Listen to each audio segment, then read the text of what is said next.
कोई share? Yes ma'am. Yes ma'am.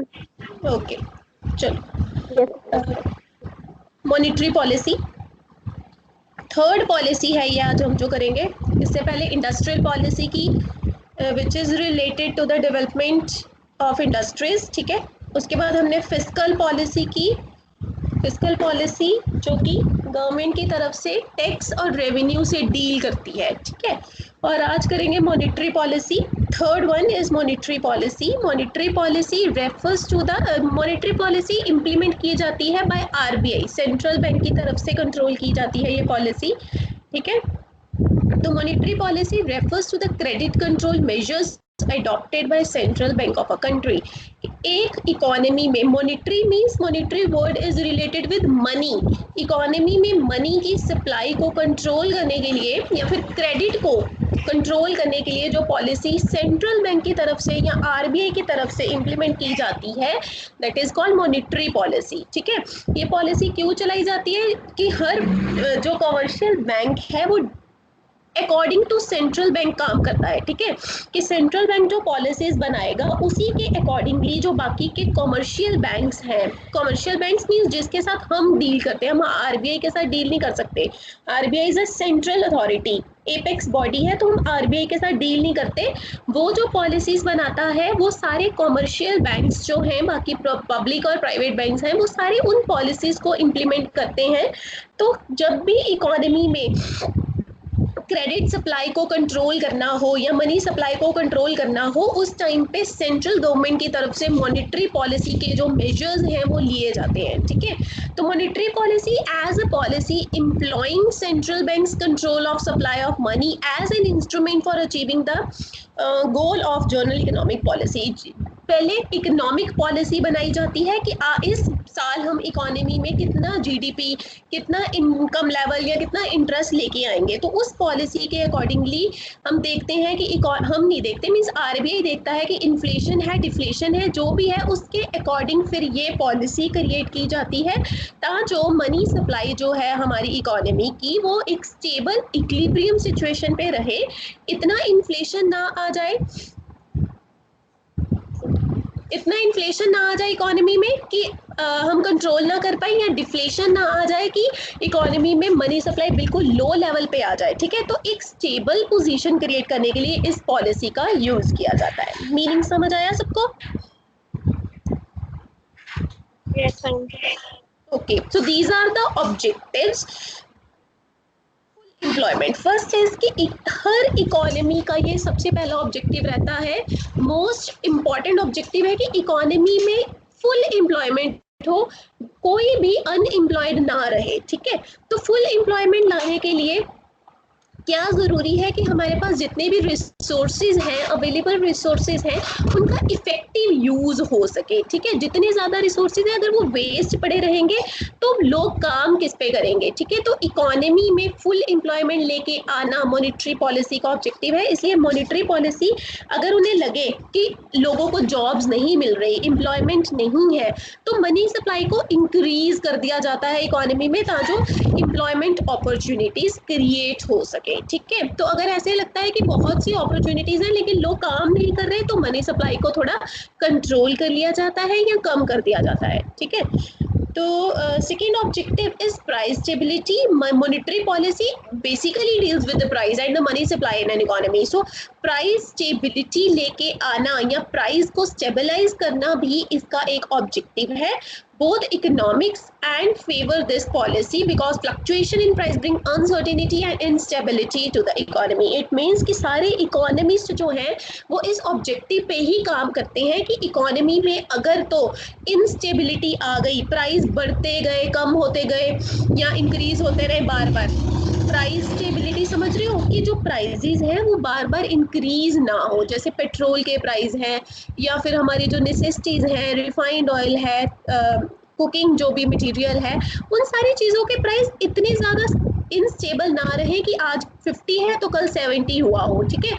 तो अगर ऐसे होगा तो कोई भी इकोनॉमी ग्रो नहीं कर पाएगी। तो इस बेसिक ऑब्जेक्टिव को फुलफिल करने के लिए, प्राइस स्टेबिलिटी लेके आने के लिए मॉनेटरी पॉलिसी एक जो है इम्पॉर्टेंट रोल प्ले करेगी। Third one is economic growth. कि मॉनेटरी पॉलिसी का एक ये भी ऑब्जेक्टिव है कि हमारी इकोनॉमी में इकोनॉमिक ग्रोथ हो सके। इकोनॉमिक ग्रोथ का मतलब है पर कैपिटा इनकम जो है हमारी इंक्रीज हो सके। पर कैपिटा इनकम और नेशनल इनकम का मीनिंग पता है कि बता दो पवन? पर कैपिटा इनकम बता दूं? Yes ma'am. ओके, तो सुनो, per capita income means for example एक इकोनॉमी में 1000 लोग हैं, एग्जांपल है, इतना तो हो नहीं सकते, 1000 लोग हैं, तो अगर हम हर इंडिविजुअल की एक पर्सन की इनकम कैलकुलेट करें कि उसको एक साल में कितनी इनकम रिसीव हो रही है एक पर्सन को, तो वो हो गई उसकी पर कैपिटा इनकम। ठीक है, जैसे इंडिया में जितने भी करोड़ के लोग हैं सबकी इनकम अगर हम देखें, पर पर्सन इनकम देखें, that is real per capita income, और उन सबको एग्रीगेट कर दें, मतलब उन सबका टोटल कर दें, कंबाइन एक वैल्यू निकाले, तो वो बन जाएगी हमारी नेशनल इनकम। ठीक है मैम। Yes ma'am. तो इकोनॉमिक ग्रोथ में क्या करना है कि रियल पर कैपिटा इनकम जो है मींस पर कैपिटा इनकम को इंक्रीज किया जाए, जिससे ऑटोमेटिकली हमारी नेशनल इनकम भी इंक्रीज हो जाएगी। ठीक है, next is balance of payment. Balance of payment का मतलब होता है difference between the import and export. एक इकोनॉमी सेल्फ सफिशिएंट नहीं होती, कोई भी इकोनॉमी सेल्फ सफिशिएंट नहीं है, हमें इंपोर्ट करना पड़ता है, एक्सपोर्ट करना पड़ता है। कई बार कई चीज़ें हमारे पास अबंडेंस पे रहती है तो हम उसका एक्सपोर्ट कर देते हैं, कई बार कुछ शॉर्टेज होती है तो हम उसका इंपोर्ट करते हैं, तो उन दोनों का जो डिफरेंस है that is called balance of payment. तो अगर बैलेंस ऑफ पेमेंट फेवर में होगा तो क्या होगा कि हम इंपोर्ट कम करें, एक्सपोर्ट ज़्यादा करें। ठीक है, तो मॉनेटरी पॉलिसी में ये भी ध्यान में रखा जाता है कि हम मनी सप्लाई को उस लेवल पे रखें जिससे हमारा balance of payment favouritism position में रहे। ठीक है, फेवरेबल रहे, वो हमारे फेवर में ही हो, अगेंस्ट में ना जाए, मींस हमें इंपोर्ट ज़्यादा ना करने पड़े, तो मॉनेटरी पॉलिसी इस बेसिस पे भी काम करती है। Exchange rate stability. Exchange rate क्या है? जिससे हमारी कंट्री की करेंसी किसी और कंट्री की करेंसी से एक्सचेंज होगी, जिस रेट पे, जैसे $1 और 1 रुपी इंडिया का किस रेट पे एक्सचेंज होगा, दैट इज एक्सचेंज रेट। एक मिनट क्लास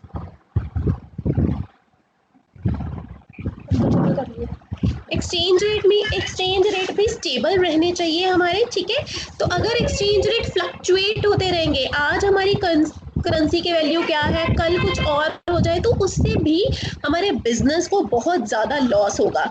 एग्जाम्पल समझाती हूँ, देखो मैं कोई डॉलर में बिजनेस कर रही हूँ, आज मैंने कोई डील की है जिसकी वैल्यू मुझे कल मिलनी है। ठीक है, तो आज मैंने 70 रुपीज़ डॉलर में वो डील फिक्स की, कल एक्सचेंज रेट क्या हो गया, 63 हो गया, तो मुझे कितना लॉस हुआ, 7 रुपीज़ पर डॉलर के हिसाब से मुझे लॉस हुआ।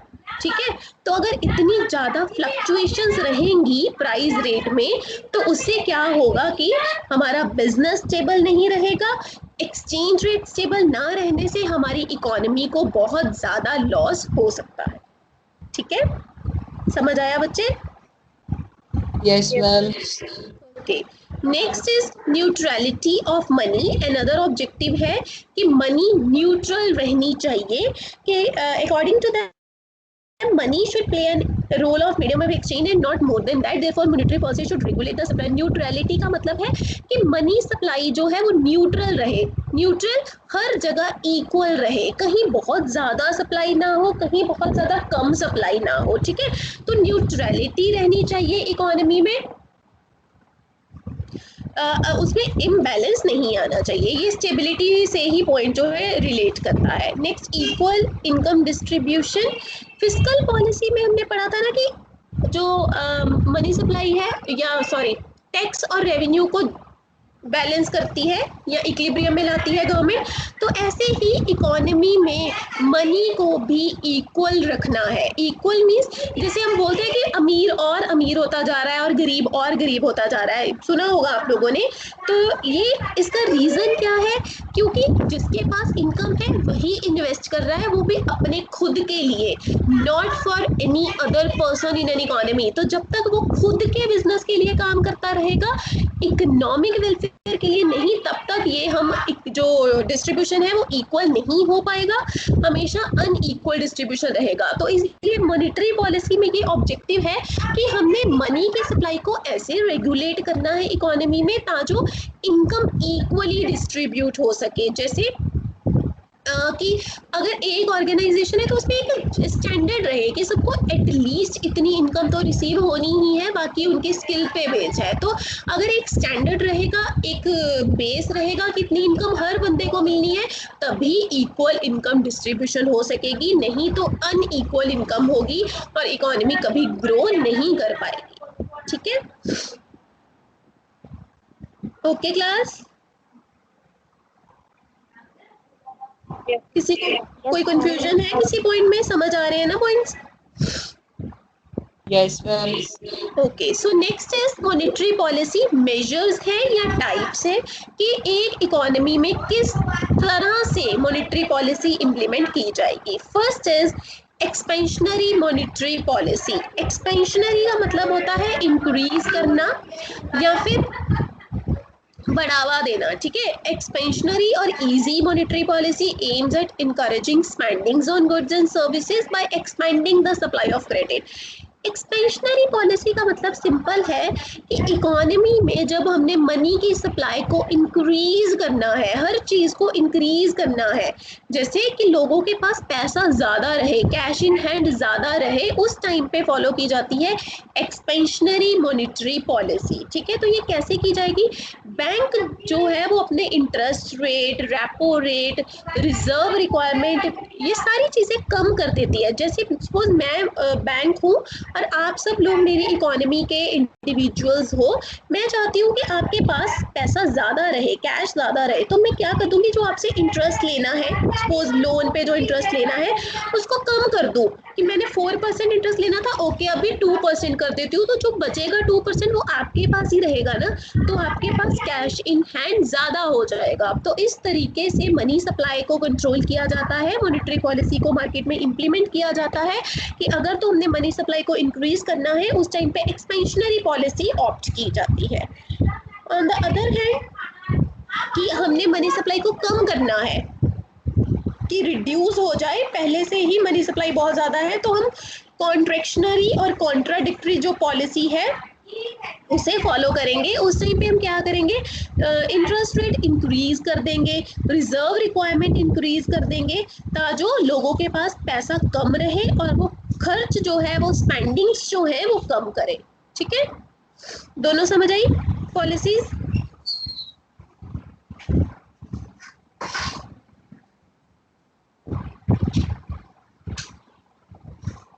Next is counter cyclical monetary policy. इस पॉलिसी में क्या है, counter cyclical policy aims at moderating the cyclical fluctuation in an economy and stabilise the economy.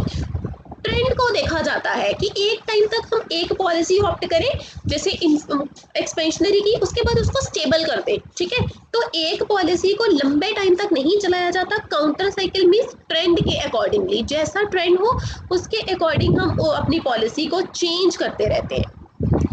Next is rule based. Under the rule based policy, money supply are controlled by predetermined rules and standards. The central bank cannot use their discretion to change the value.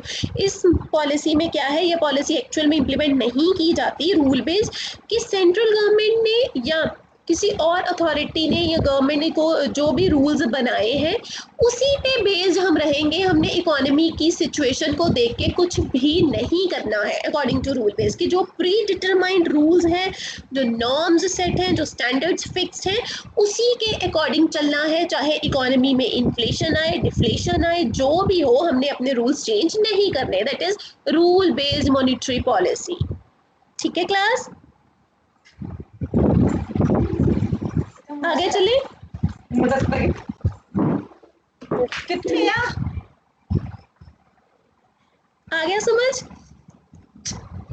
मैं कहीं भी Yes, हूँ। sir. Okay, next is discretionary monetary policy. This last one is discretionary. इसमें क्या किया जाता है कि सेंट्रल बैंक मॉनेटरी पॉलिसी में बहुत ज़्यादा फ्रीडम दे देता है। इस पॉलिसी में कुछ रूल्स नहीं रखे जाते। बैंक्स अपने अकॉर्डिंगली, जैसे कॉमर्शियल बैंक्स हैं, वो अपने अकॉर्डिंग भी कोई डिसीजंस ले सकते हैं, ठीक है। तो कुछ सेट रूल्स नहीं है, हमेशा उन्हीं पे नहीं चलना है। अगर इकोनॉमी में ज़रूरत है इन्फ्लेशन लाने की, एक्सपेंशनरी पॉलिसी ले आते हैं, कॉन्ट्रैक्शनरी पॉलिसी, जब भी जैसी भी ज़रूरत है उस अकॉर्डिंगली पॉलिसी को चेंज किया जा सकता है, ठीक है। तो इसके बाद है टूल्स, मेन